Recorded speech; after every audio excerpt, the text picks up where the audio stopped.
In number 7, we're testing the means between two different populations in a situation where we have dependent samples. And what that means is that the data values in one sample are paired up with the data values in the second sample. In this example here, we have the weights of mice before and after they have pneumonia. And so the weight before is paired up with their weight after. So we have that for each of our 6 mice. So we have dependent samples of size 6. Our claim here is that the pneumonia causes weight loss in the mice. That is our claim. And there's no statement of equality in that claim. It's that they simply weigh strictly less after the pneumonia. So our alternative hypothesis will be the claim. And the way we're writing our claims here is using the difference between the means and thinking about whether that'll be less than 0, equal to 0, or greater than 0. So if we are claiming that their after weight is less than their before weight, when you find that difference, when you do that subtraction, the after weight will be less, smaller than the before weight. So the subtraction will be greater than 0 because you're subtracting a number that's smaller than their original weight. And so that is how we get the alternative hypothesis to be that the difference between their weights should be greater than 0. The null hypothesis then would be the complement, so less than or equal to 0 for the difference between their weights. You can read more about what to do when we have dependent samples like this. And you can see how it stresses right away that we will need to use the t-distribution. And so when finding the critical values, it's all based off alpha. You're going to use your alpha, and this is a one-tailed test. It's a right tail since we have a greater than in our alternative. So using the t-distribution, so let's plug in our value for alpha into our formula, the t-distribution. Our degrees of freedom is 1 less than our sample size. And recall that we have dependent samples here, so both samples have the same size. In this case, it was 6. So 1 less than that would give us 5 degrees of freedom. So alpha in our degrees of freedom gives this for our critical value. Excel defaults to a left-hand tail, a less than test. We're doing a greater than, a right tail test, so we use the positive of that. And so anything greater than that, any test statistic greater than that critical value would fall within the rejection region. To see how to calculate the standardized test statistic, we actually want to do a few preliminary calculations. We first want to find the differences between all of our sample values. And so we're going to use subtraction here to find out what the difference is between each of our paired data values. We're going to take their before weight and subtract away their after weight to find what the difference is between our two samples. The differences between all those pairs of data, we're going to want to find the mean of that, and we're also going to want to find the standard deviation of those differences as well. And so then on the top part of our calculation here, the mean, the average of those differences is what goes on top. The assumed difference is 0, so we're subtracting 0 here, so that part will kind of cancel out and go away. So just the average goes on top. And on bottom, we're doing that standard deviation of the differences and dividing by the square root of the sample size. Here in Excel, I have the data for the mice weight before the pneumonia and after the pneumonia. For each mouse, we want to find the difference in their weight, subtract the after weight from the before weight, and see what the difference is after they've had the pneumonia. And now that we have the column here with the differences, you want to find the average of those differences and also find the sample standard deviation. So make sure you use .s in the formula instead of .p. Find the sample standard deviation of those differences as well. With those two values, we're going to plug those into the formula for the standardized test statistic. On top, we just need the average of the differences. And on bottom, the sample standard deviation divided by square root of the sample size. That calculation gives you our standardized test statistic. And so in this problem, you need to enter what the average of the differences was, the standard deviation of the differences, and also the standardized test statistic. Now this falls within the rejection region. It's greater than our critical value.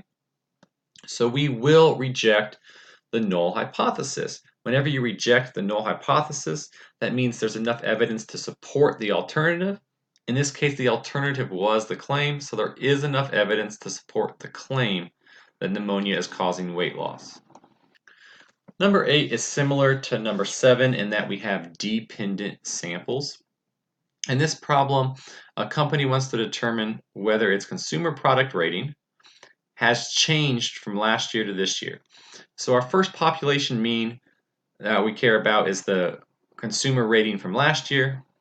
The other population mean is the rating from this year. We want to know if that mean rating has changed. And we're taking a sample from each of these populations, and we're looking at the same 8 customers, what they rated it last year and how they rated the product this year. And so the data is paired up. Each person's rating from last year is paired up with their rating from this year. And we're going to see that these samples indicate that there has been a change in the overall mean rating. And so our claim here that we're looking at in our hypothesis test is to see if there's evidence to conclude that the ratings have changed from last year to this year. That is not a statement of equality.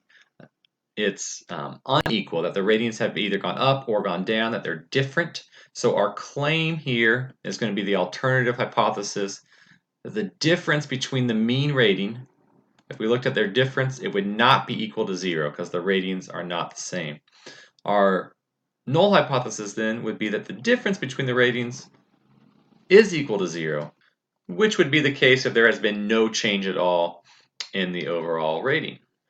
When we have dependent samples where the data is paired up from one sample to the other, we use the t distribution.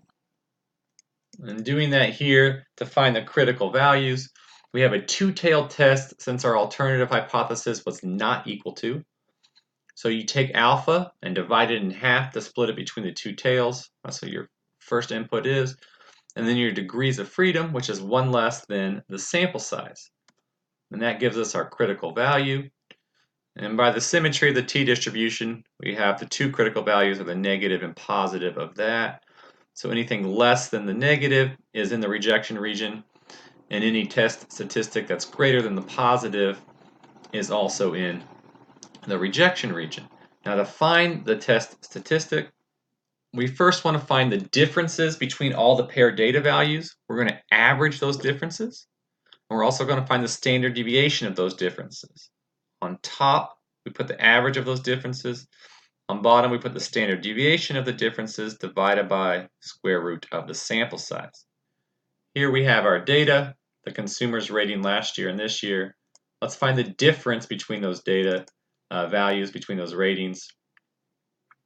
Take what they gave it this year, subtract it away from what they gave it last year. So do that for each of our 8 consumers here, and then we want to find the average of those differences. We also want to find the standard deviation, the sample standard deviation. Make sure you use a .s in the formula, the sample standard deviation of those differences. We're going to use those values to calculate our standardized test statistic. On top, we put the average of the differences. On bottom, the sample standard deviation divided by square root of the sample size.